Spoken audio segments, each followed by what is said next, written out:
প্রিয় শিক্ষার্থী বন্ধুরা, সবাই কেমন আছো? তো আজকে তোমাদের বইয়ে দুইটা অঙ্ক করাবো, 14 এবং 17 নাম্বার। 14 নাম্বারটা সবাই মনোযোগ সহকারে শোনো। মদিনা কোম্পানি লিমিটেড এর 2017 সালের 31 ডিসেম্বর তারিখে আর্থিক তথ্যাবলী নিচে দেওয়া হলো। মদিনা কোম্পানি লিমিটেড আর্থিক অবস্থার বিবরণী 2017 সালে 31 ডিসেম্বর তারিখের জন্য হিসাব খাত টাকা টাকা। মনোযোগ সহকারে দেখো। সম্পদ সমূহ সুনাম, সুনাম একটা স্থায়ী সম্পদ, আবার স্থায়ী সম্পদ দেওয়া আছে। সহপরিমজুত পণ্য চলতি সম্পদ, প্রাপ্য হিসাব মানে দেনাদার চলতি সম্পদ, হাতে নগদ চলতি সম্পদ, এই মিলে মোট সম্পদ দেওয়া আছে। শেয়ার মালিকদের সত্ত্ব ও দায়ের মধ্যে আছে শেয়ার মূলধন, মালিকানা তহবিল, সাধারণ সঞ্চিতি, মালিকানা তহবিল, সংরক্ষিত আয়, সংরক্ষিত আয়ের এটা ক্রেডিট ব্যালেন্স, এটাও মালিকানা তহবিল, ঋণপত্র দীর্ঘমেয়াদী দায়, প্রতি হিসাব মানে পাওনাদার চলতি দায়, ব্যাংক জমাতিরিক্ত চলতি দায়, এই মিলে মোট দায় ও শেয়ার হোল্ডারদের ইকুইটি দেওয়া আছে। অন্যান্য তথ্যাবলীতে আছে প্রারম্ভিক মজুত পণ্য 24,000, বিক্রিত পণ্যের ব্যয় 6,40,000। এ হচ্ছে কোশ্চেন। তো কত চাইছে কি, মদিনা কোম্পানি লিমিটেড এর চলতি সম্পত্তির পরিমাণ নির্ণয় করো ও চলতি দায়ের পরিমাণ নির্ণয় করো। তো চলতি সম্পদ কাকে বলে? যে সম্পদের সুবিধা সর্বোচ্চ 1 বছর, মানে 1 বছরে যে সম্পদ শেষ হয়ে যাবে এবং যে সম্পদ ঘন ঘন চেঞ্জ হয় সেটাকে বলা হয় চলতি সম্পদ। আর চলতি দায় কাকে বলে? যে দায় 1 বছরের মধ্যে পরিশোধ করতে হবে এবং যে দায়ও প্রতিনিয়ত চেঞ্জ হয় সেটা হলো চলতি দায়। তো চলতি সম্পদ আছে সহপরিমজুত পণ্য, প্রাপ্য হিসাব, হাতে নগদ, এই তিনটা। আর চলতি দায় আছে প্রতি হিসাব, ব্যাংক জমাতিরিক্ত, এই দুইটা। ক্ষতে কি চাইছে? চলতি অনুপাত, এই সূত্র কি? চলতি সম্পদ ডিভাইড বাই চলতি দায়। এবং দায় মালিকানা অনুপাত, এই সূত্র কি? উপরে বহির দায়, নিচে মালিকানা তহবিল। বহির দায় সূত্র কি? দীর্ঘমেয়াদী দায় যোগ চলতি দায়। চলতি দায় তো বাড়ি করলাম, আর দীর্ঘমেয়াদী দায় একটা আছে ঋণপত্র। আর ডিভাইড বাই মালিকানা তহবিল, মালিকানা তহবিলের সূত্র কি? শেয়ার মূলধন যোগ সাধারণ সঞ্চিতি যোগ সংগৃহীত আয়। গতে চাইছে অগ্নি পরীক্ষা অনুপাত বা তড়িৎ অনুপাত, এর সূত্র কি? তড়িৎ সম্পদ ডিভাইড বাই তড়িৎ দায়। তড়িৎ সম্পদের সূত্র কি? চলতি সম্পদ থেকে সহপরিমজুত বিয়োগ, আজকের অঙ্কে অগ্রিম খরচ নাই। আর তড়িৎ দায় সূত্র কি? চলতি দায় থেকে ব্যাংক জমাতিরিক্ত বিয়োগ। আর মজুদা আবর্তন অনুপাত, মজুদা আবর্তন অনুপাতের সূত্র কি? বিক্রিত পণ্যের ব্যয় ডিভাইড বাই গড় মজুত পণ্য। বিক্রিত পণ্যের ব্যয় দেওয়া আছে, গড় মজুত পণ্যের সূত্র কি? প্রারম্ভিক মজুত যোগ সহপরিমজুত ভাগ 2। এই তো, এভাবে সূত্রটা অ্যাপ্লাই করো, ক খ গ তিনটাই হয়ে যাবে। তো আগে 14 ক, চলতি সম্পদ। চলতি সম্পদ কি কি আছে? সহপরিমজুত পণ্য যোগ প্রাপ্য হিসাব যোগ হাতে নগদ, তিনটা চলতি সম্পদ আছে। সহপরিমজুত পণ্য 40,000 যোগ প্রাপ্য হিসাব 48,000 যোগ হাতে নগদ 1,000 যোগ করলে কত হয়? 89,000 টাকা। এটা রোমান সংখ্যা 1 গেল। এবার রোমান সংখ্যা 2, চলতি দায়। চলতি দায় আজকের অঙ্কে কি কি আছে? প্রদেয় হিসাব যোগ ব্যাংক জমাতিরিক্ত।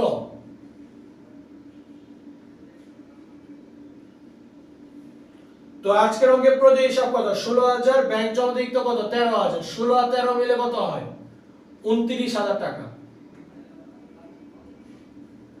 দেখো আজকের অঙ্কে চলতি সম্পদ তিনটা আছে, সহপরিমজুত, প্রাপ্য হিসাব, হাতে নগদ।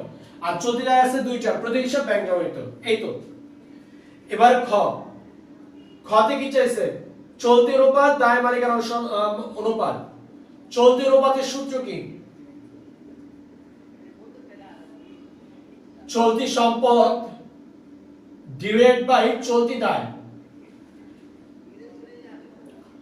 চলতি সম্পদ কয় টাকা? 89,000। চলতি দায় কয় টাকা? 29,000। 89,000 কে 29,000 দিয়ে ভাগ।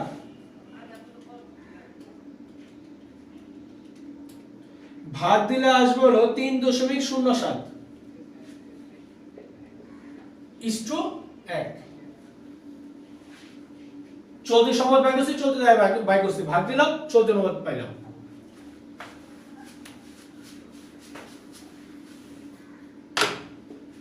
এরপর হচ্ছে রোমান সংখ্যা 2,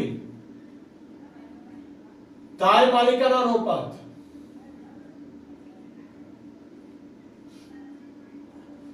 দায় মালিকানা অনুপাতের সূত্র কি?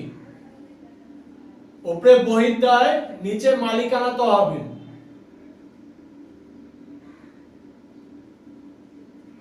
বহির্দায় সূত্র কি? দীর্ঘমেয়াদী দায় যোগ চলতি দায়। দীর্ঘমেয়াদী দায় একটাই আছে, সেটা হলো ঋণপত্র যোগ চলতি দায়। আর মালিকানা তহবিল আছে শেয়ার মূলধন যোগ সাধারণ সঞ্চিতি যোগ সংরক্ষিত আয়।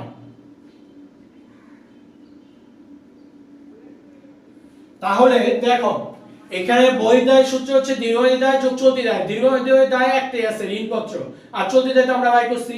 আর মালিকানা তহবিলে সূত্রের উপাদান এই তিনটা আছে, শেয়ার মূলধন, সাধারণ সঞ্চিতি, সংরক্ষিত আয়। এবার টাকা পয়সা বসাও। ঋণপত্র হচ্ছে ৮০,০০০ যোগ চলতি দায় আমরা কত বের করছিলাম? ২৯,০০০। আর নিচে শেয়ার মূলধন হলো ৪ লাখ যোগ সাধারণ সঞ্চিতি ৪০,০০০ যোগ সংরক্ষিত আয় ২০,০০০। তাহলে উপরে হচ্ছে ১,০৯,০০০ আর নিচে হচ্ছে ৪,৬০,০০০। ১,০৯,০০০ কে ৪,৬০,০০০ দিয়ে ভাগ দাও। ভাগ দিলে আসে ০.২৪:১। এই তো খ নম্বর। গতে কি চাইছে? অগ্নি পরীক্ষা বা ত্বরিত অনুপাত আর হচ্ছে মজুদ আবর্তন অনুপাত। গড় মান সংখ্যা ১, অগ্নি পরীক্ষা অনুপাত।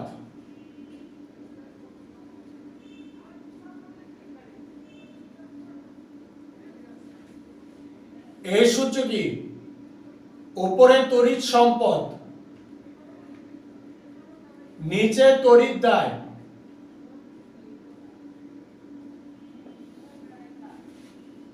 এবার তড়িৎ সম্পদ বের করবা। তড়িৎ সম্পদের সূত্র কি? চলতি সম্পদ থেকে সমাপনী মজুদ আর অগ্রিম খরচ বিয়োগ। অগ্রিম খরচ তো নাই, সমাপনী মজুদ পণ্য।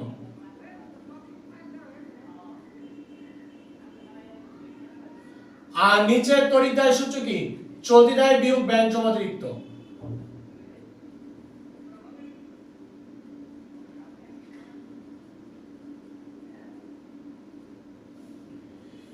চলতি সম্পদ আমরা কত টাকা বের করছিলাম? ৮৯,০০০ বিয়োগ সমাপনী মজুদ পড়ো ৪০,০০০। আর চলতি দায় ব্যয় করছিলাম কত? ২৯,০০০ বিয়োগ ব্যাংক জমাতিরিক্ত হলো ১৬,০০০। ৮৯ থেকে ৪০ গেলে থাকে কত? ৪৯,০০০। ২৯ থেকে ১৬ গেলে থাকে কত? ১৩,০০০। ৪৯,০০০ কে ১৩,০০০ দিয়ে ভাগ দিবা, আসবে হলো ৩.৮:১।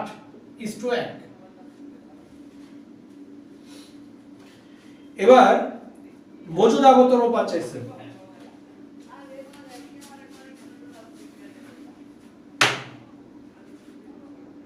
রোমান সংখ্যা ২,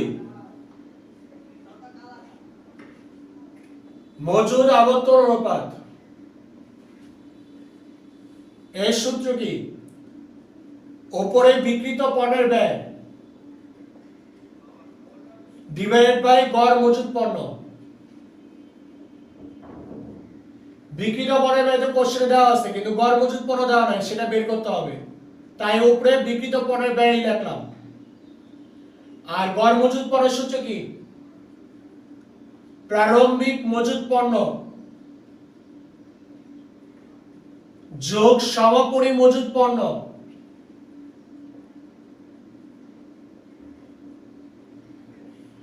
ভাগ ২।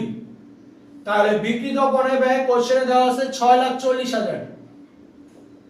আর প্রারম্ভিক মজুদ পণ্য বক্সের নিচে আছে ২৪,০০০ আর বক্সের মধ্যে সমাপনী হলো ৪০,০০০ ভাগ ২। তাহলে ৬,৪০,০০০ আর এদিকে ৬৪,০০০ ভাগ ২। উপরে ৬,৪০,০০০, ৬৪,০০০ কে ২ দিয়ে ভাগ দিলে কত আসে? ৩২,০০০।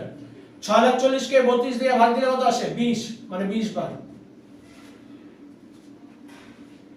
এই হচ্ছে ১৪ নম্বর অঙ্ক।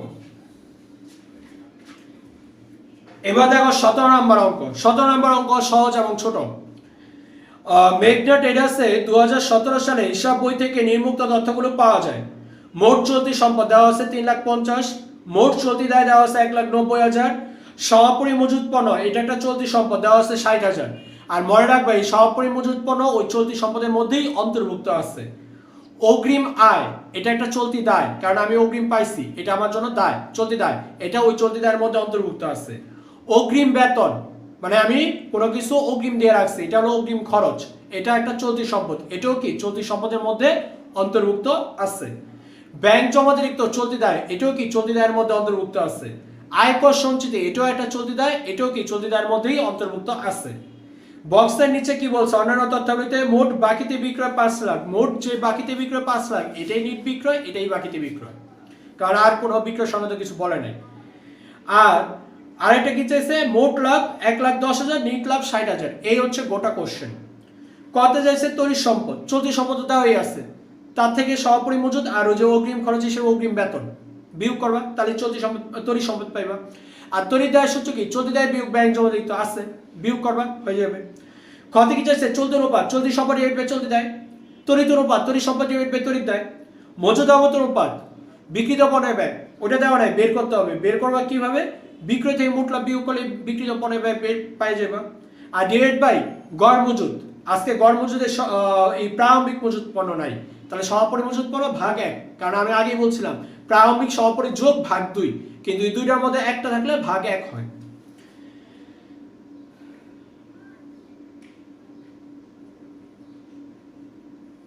মোট লাভ অনুপাত মোট লাভ ডিভাইড বাই নিট বিক্রয় 4/100, নিট লাভ অনুপাত নিট লাভ নিচে নিট বিক্রয় 4/100।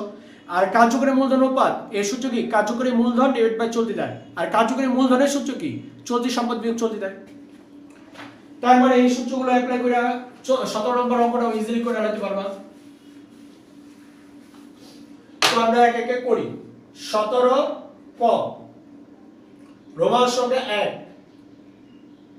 তড়িৎ সম্পদ চাইছে। তড়িৎ সম্পদের সূত্র কি, চলতি সম্পদ বিয়োগ সমাপরি মজুদ পণ্য।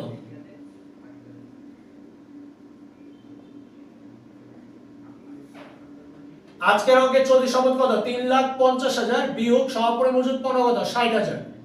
3,50,000 থেকে 60 গেলে হয় কত, 2,90,000 টাকা। এই দেখো চলতি সম্পদ দেওয়া আছে 3,50,000, সমাপরি দেওয়া আছে 60,000।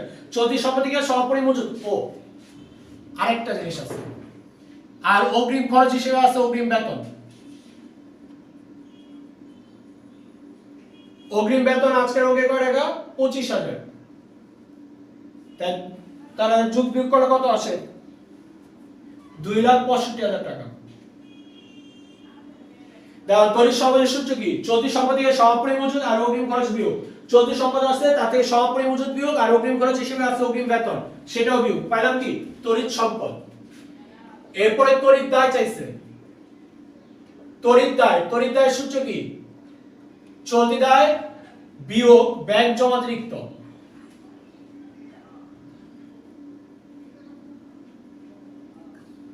আজকের অঙ্কের চলতি দায় দেওয়া আছে কত, 1,90,000 বিয়োগ চলতি দায় বিয়োগ ব্যাংক জমাতিরিক্ত আছে কত, 35,000। 1,90,000 থেকে 35,000 কি করবা, বিয়োগ করে 1,55,000 টাকা। এই হচ্ছে ক নাম্বার आंसर। ক্ষতি কি চাইছে, ক্ষয় রোমান সংখ্যা 1 এ চাইছে চলতি অনুপাত। চলতি অনুপাতের সূত্র কি, চলতি সম্পদ ডিভাইড বাই চলতি দায়। চলতি সম্পদ কয় টাকা, 3,50,000। চলতি দায় কয় টাকা, 1,90,000। 3,50,000 কে 1,90,000 দিয়ে ভাগ, 1.84:1। চলতি সম্পদকে চলতি দায় দিয়ে ভাগ দিলাম।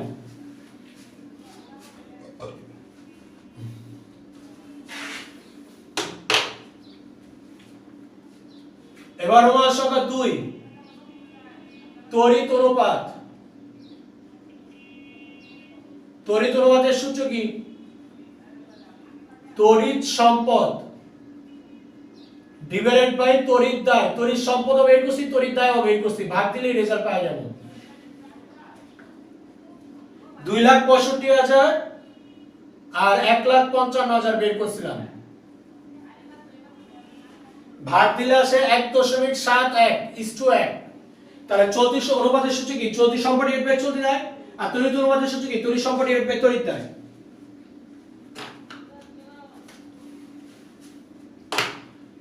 আর রোমান সংখ্যা 3, রোমান সংখ্যা 3 এ কি আছে? কার্যকরী মূলধন অনুপাত।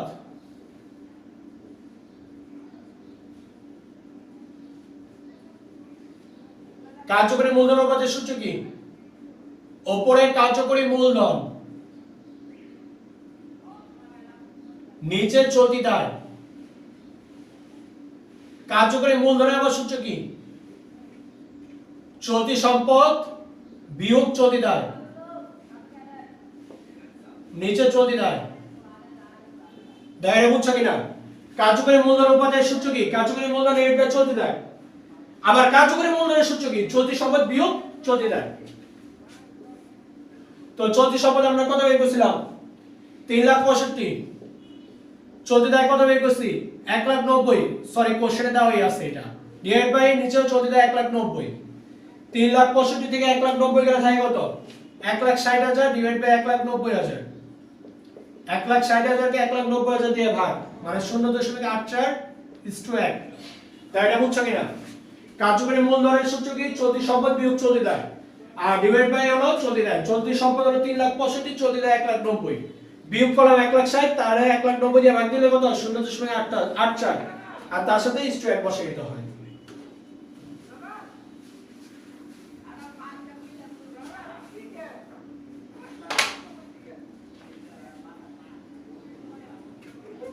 আর লাস্ট গতে আছে 3টা অনুপাত আর মন্তব্য, মানে 4টা জিনিস। গয়ের রোমান সংখ্যা 1 মোট লাভ অনুপাত, রোমান সংখ্যা 2 নিট লাভ অনুপাত, 3 মজুদ আবর্তন অনুপাত, 4 মন্তব্য। তাহলে গ রোমান সংখ্যা 1 মোট লাভ অনুপাত এর সূত্র কি? উপরে মোট লাভ, নিচে নিট বিক্রয়, সাইডে গুণ 100। কোশ্চেনে মোট লাভ দেওয়া আছে 1,10,000, নিট বিক্রয় মানে ধারে বিক্রয় দেওয়া আছে 5 লাখ, সাইডে গুণ 100। 1,10,000 কে 5 লাখ দিয়ে ভাগ, সাইডে গুণ 100। আসবে হচ্ছে 22%। রোমান সংখ্যা 2 নিট লাভ অনুপাত এর সূত্র কি? উপরে নিট লাভ, নিচে নিট বিক্রয়, সাইডে গুণ 100। তো কোশ্চেনে নিট লাভ দেওয়া আছে কত? 60,000, নিচে নিট বিক্রয় 5 লাখ, সাইডে গুণ 100। আসবে হলো 12%। তাই এটা বুঝছো না? বুঝো নাই? মোট লাভ অনুপাতের সূত্র হলো মোট লাভ, নিচে নিট বিক্রয়, সাইডে গুণ 100। বক্সের নিচে মোট লাভ আছে 1,10,000, বিক্রয় হলো 5 লাখ, সাইডে গুণ 100। আবার নিট লাভ অনুপাতের সূত্র কি? নিট লাভ, নিচে নিট বিক্রয়, সাইডে গুণ 100। বক্সের নিচে নিট লাভ আছে 60,000, নিচে নিট বিক্রয় 5 লাখ, সাইডে গুণ 100।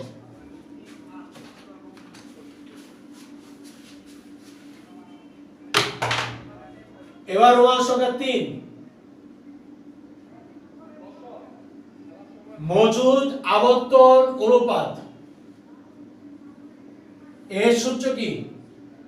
এর দুইটা সূত্র আছে, তবে বিক্রিত পণ্যের ব্যয়ের সূত্রটা ইউজ করাটাই বেটার। বিক্রিত পণ্যের ব্যয় ডিভাইড বাই গড় মজুদ পণ্য।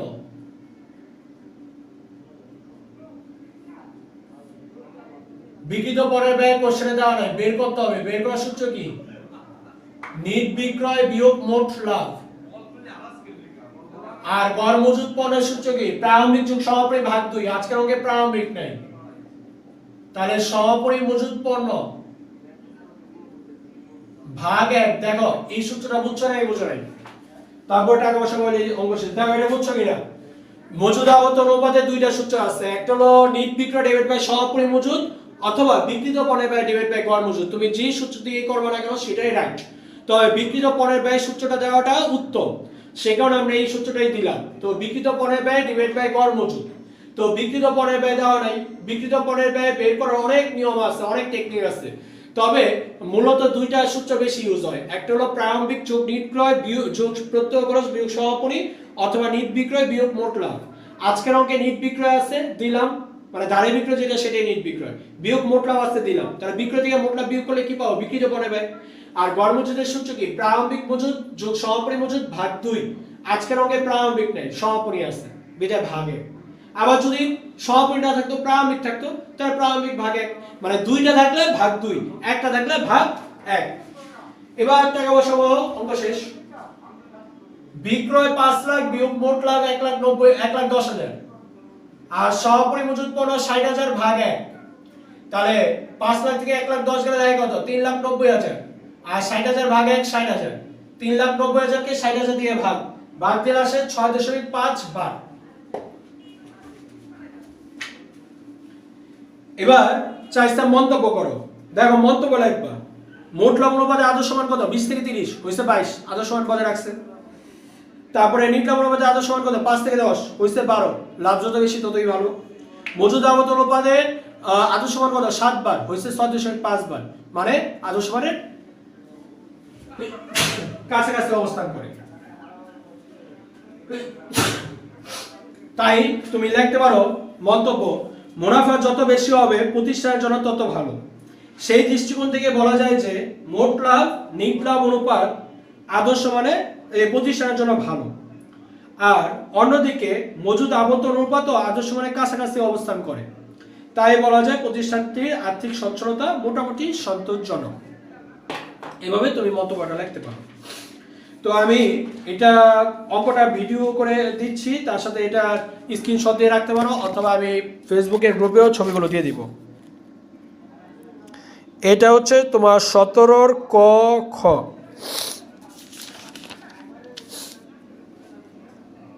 এটা হচ্ছে গ, আর এটা হচ্ছে 14 ক খ। গ এর রোমান সংখ্যা 1, আর এটা হচ্ছে গ এর রোমান সংখ্যা 2। এ হচ্ছে অঙ্ক। আজকে এই পর্যন্তই। সবাই ভালো থেকো, সুস্থ থেকো।